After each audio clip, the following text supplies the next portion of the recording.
One by one, after taking down his officers, the main and final target, Captain Lewis, has made himself known. But there is something off about this one. Something doesn't feel quite right.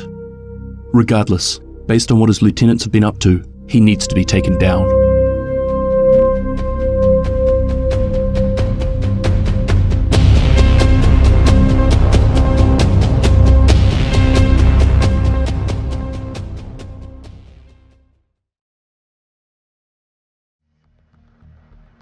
Frederick Lewis spent many a summer on the ocean, rescuing inexperienced tourists who'd got themselves into trouble off the North Carolina coastline's unforgiving seas. With the help of his father's small fishing boat and the fact that he had spent the majority of his life on the ocean, Lewis was the perfect man for the job. He'd always seen himself as a savior and the best person to bring back those missing at sea to their loved ones. So unsurprisingly, at the completion of high school, he joined the Coast Guard, and over the course of time worked his way up into the prestigious search and rescue team. Eventually Lewis married, and at the request of his new wife, they moved to a homestead in Kentucky. With the property value of the old fishing shack ballooning, they were able to buy a large estate which consisted of 40 acres. Yet soon after, Lewis grew tired of playing the part of a farmer and decided to join the National Guard in the hopes of once again finding his true purpose. Though after all of his sacrifices for his wife's happiness, in moving away from the sea he loved so much, and attempting to live a less thrilling life for the betterment of their relationship, she was the one who started looking elsewhere. The young man they hired to help around the farm was the perfect candidate, and 2 years after their big move to Kentucky, she had an affair. When Lewis discovered the relationship, he was devastated. After everything he'd given up, he still wasn't enough for her. So he quietly packed up his bags, collected his faithful dog, got into his truck, and left. Lewis knew there was only one place he truly felt whole: the ocean. His father and the sea welcomed him back with love and open arms. Once there, he rejoined the Coast Guard and tried to rebuild his shattered soul. Yet his efforts would soon be undermined again, as not long after his return to North Carolina, the green poison was released. Sent to DC to help support the JTF, the impact of his experiences, including his failed marriage, led him to be cold, nasty, and unmerciful to those he was entrusted to lead and protect.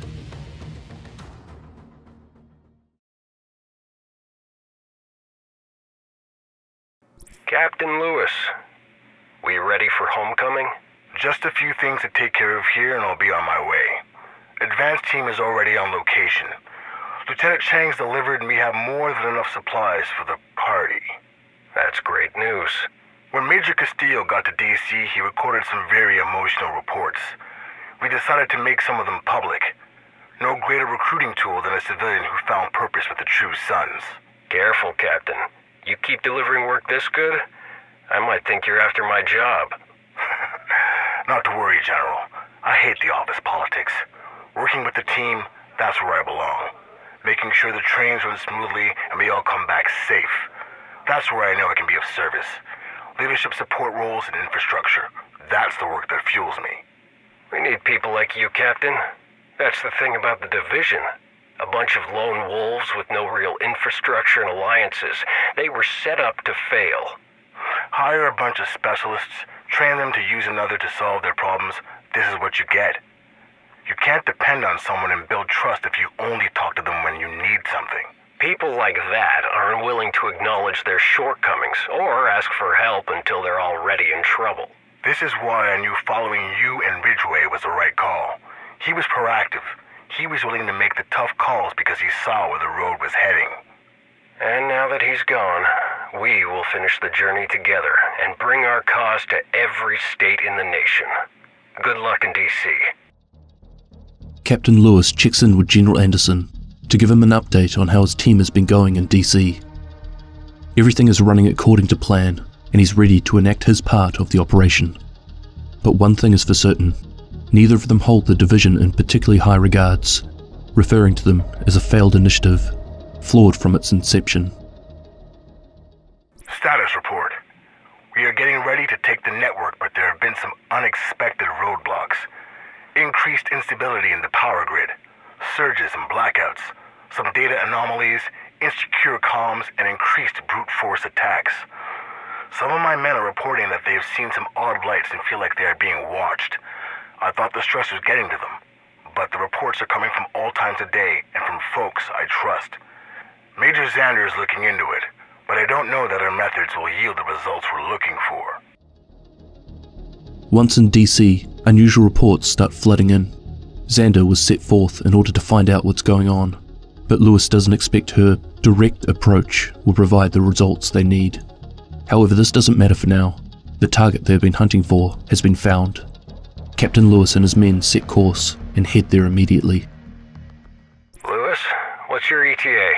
Should be arriving at the party by sundown tomorrow. Negative. I need you there now. We've got a location, there's movement. Looks like they are getting ready for an extraction. We need to head them off at the pass. Permission to take main roads and make a loud entrance. Permission granted. This will put us on the division's radar.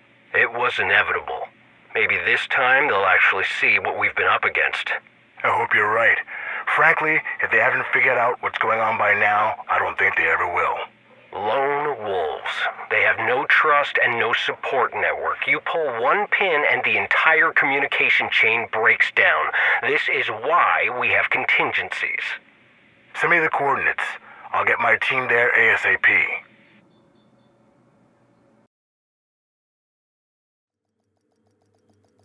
The division caught up with Captain Lewis at the Jefferson Trade Center, but before the agents could enter, Lewis puts out a message over the comms. This is Captain Lewis. Black Tusk have taken Jefferson Trade Center. We need backup. Lewis, this is Kelso. Put down your weapons and surrender. The division will take care of the Black Tusk. It's not the Black Tusk you should be worried about. Have your team meet me inside. I don't trust this guy. Don't shoot him. I want to know what he's up to. Lewis is the last member left of his team, and he warns that it isn't the Black Tusk that are the problem, that there is something worse within these walls. Someone he refers to as the Recruiter. Finally. What's your status? Armed and ready, but the lone survivor of my team. If you want us to help you, we need you to secure the Shade Node. You don't trust me to have your back? I don't trust you to have my front. That trust has to be earned. Captain, defend the node. We can take care of Black Tusk. Watch out for the Recruiter. The what? Oh, you'll see. Trust has to be earned.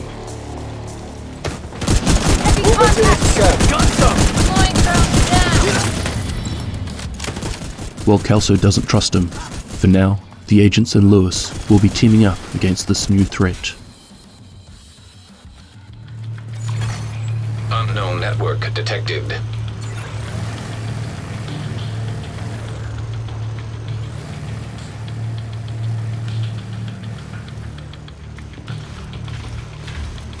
What the fuck? I lost you for a second. Thought maybe the captain took out the node, but must have been some interference or something. Rogue striker drone detected. Enemy comms reveal that Jack Bonney is the one leading this operation, and that this is some sort of test for him. You ready? Yes. Tell Bonnie to stop checking up on me. I know what I'm doing. You know this is a test, right? It's his test, not mine. I'm not looking for a promotion. That's why I'm checking up on you.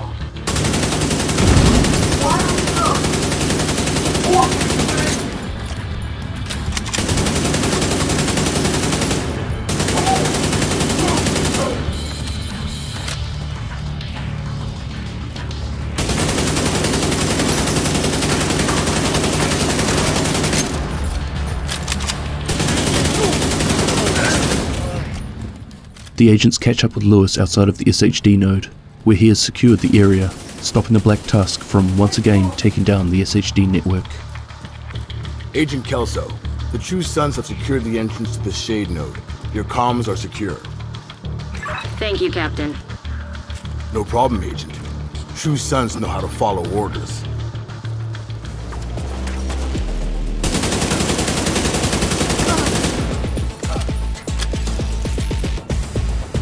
I'm set up. Agents on approach. Sir, get ready to be impressed. Agent, I've got you covered. Captain, what are you doing?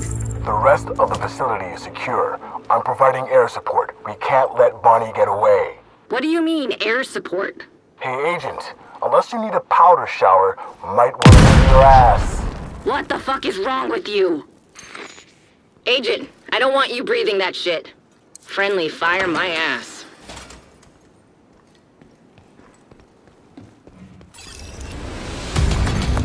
Rogue striker drone detected.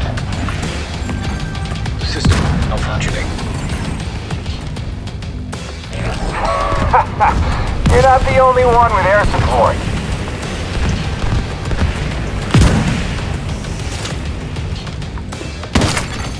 System restored. After fighting through the hordes of Black Tusk troops, the agents would eventually meet up with Bonnie in the final courtyard. Although he had brought along a Marauder-class quadcopter, the agents would slowly take it down. And with the unwanted help of Captain Lewis's DC-62 airstrikes, Bonnie too would be eliminated.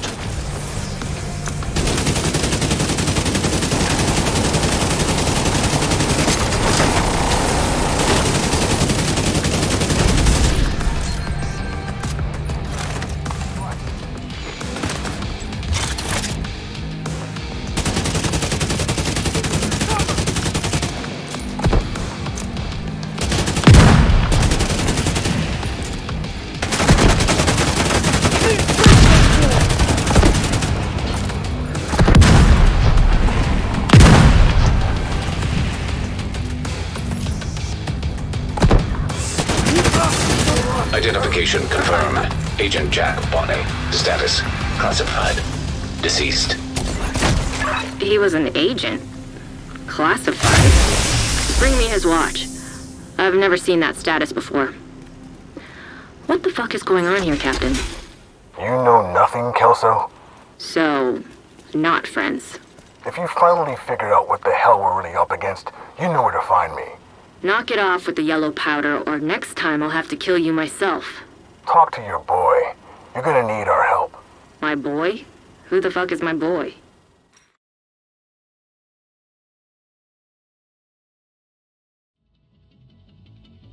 So there's a lot to unwrap with this one. Firstly, Lewis helping us? Was General Anderson aware of this?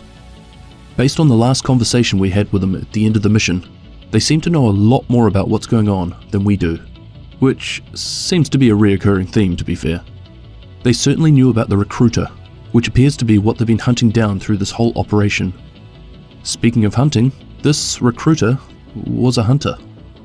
Given that Bonnie was being tested, and this recruiter was just hanging around all mission, watching, it could be pretty safe to say that Bonnie was attempting to join the hunters, sort of like a hunter intern. And now that we know that the hunters are a part of Homeland Security, this explains the watch and the gadgets that Bonnie was using. We now know why those EMP drones were hovering around all the way through this manhunt. We were being watched, or maybe the targets were. But why? I'm not really sure. There is a lot more to talk about here, including that final cutscene with Kelso and Manny. But I'm going to leave that to the next video, where we'll go through the new Fei-Lao comms that came through at the end of this manhunt. I'm working on these as we speak, so hopefully not too far off. Thanks for watching, and I'll catch you in the next one. Cheers!